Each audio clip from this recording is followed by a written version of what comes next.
was talking to a CEO and he was asking me about if I thought that security had fundamentally changed as a result of COVID. And I took a moment, and my answer to him was actually no.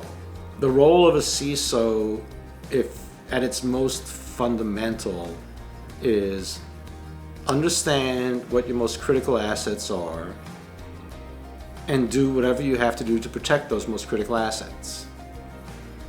That fundamental dynamic hasn't changed at all. COVID has had no impact on that. COVID has had, though, a material impact on everything around that axis, though. What you think is critical may in fact be different. Where that data is may in fact be different, so how you have to protect it may in fact be different. So the fundamentals of security haven't changed at all. A lot has. And what that will really require is an evolution in the underlying technology. The core fundamentals of what you're trying to do philosophically, strategically, aren't changing. The technical details will have to change. From a security standpoint, it's probably something that you won't think about, but things have to move faster. So what's happened is COVID forced digital transformation in companies, and it forced digital transformation in the security space. And the thing that I take away from COVID is there's no longer a 12-month project. There's no longer a 9-month project. Things need to be done in a 45 to 90-day window, because quite frankly, you don't know right now when the next wave is coming. You know, if you aren't yet able to go back to work, there's things that you start to look at in terms of how do I make sure that we're, protecting our data, all of those kind of things. But I think the fundamental learning out of it all is that everything has to move faster. My concern is that people won't be able to keep up that pace. But quite honestly, there's a number of organizations that have proven they can move faster in this time, and that will be the expectation going forward. So it's just the acceleration, the pace of change is coming even faster. So I think that's probably the biggest takeaway.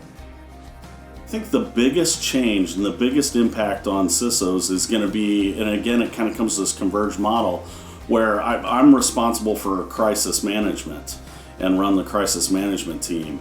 And that's really where you've seen an impact on the organization, is how do we make sure that we've got business continuity and those capabilities. Where if you think through some of the things that are going on today in the COVID environment, what's going to be different about this work from home environment is not everyone is in a facility that has a generator and backup power. It's got multiple circuits for internet. And so as people are home, you're dependent on their internet connection. You're dependent on their power. And that's going to be a different position for CISOs to consider. We see a much more uptick on fraud, specifically as relates to the PPA loans and everything else, because people are trying to always gain the system if they can. But primarily from the bank perspective, it's just making sure the controls are working correctly and they need to be enhanced, as well as the regulatory observance or regulators and internal auditors to make sure that the controls that we do have in place are working correctly. So there's definitely that additional oversight that I don't think would happen if we were not in COVID situation. And we already have seen multiple bulletins coming out from the regulators about COVID, operating in COVID-19 environment.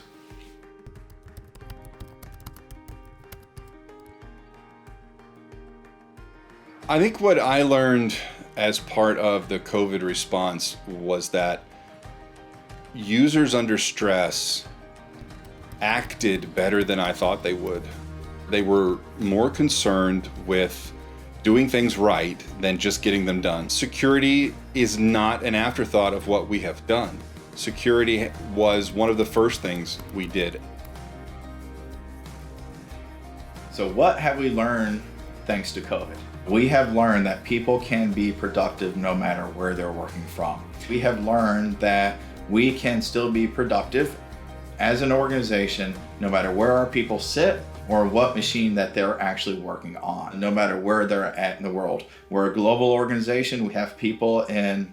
How do we enable them to still be able to work, to produce the results, to be able to function? And this COVID taught us, remote working, it's here to stay. So how do we continue to protect our data? Virtual desktops were a fantastic way for us to do this. You don't get to copy any of your data from our environment to your local system, whether that's your laptop that the company has issued, or whether it's a BYOD, a bring your own device, whether that's your personal laptop. But I think the biggest thing is the return on investment for multi-factor, to make sure that no matter where you're at, no matter who you say you are, we needed a multi-factor to prove people's identities. COVID did teach us that we needed to have secure access, but we also had kids are now at home, spouses are now at home. They may have to work in alternate shift because they're helping their kids during the day to do school. So results matter, absolutely, but taking care of the person matters more. So we shifted the focus to make sure that we were taking care of our people mentally, physically, and technologically.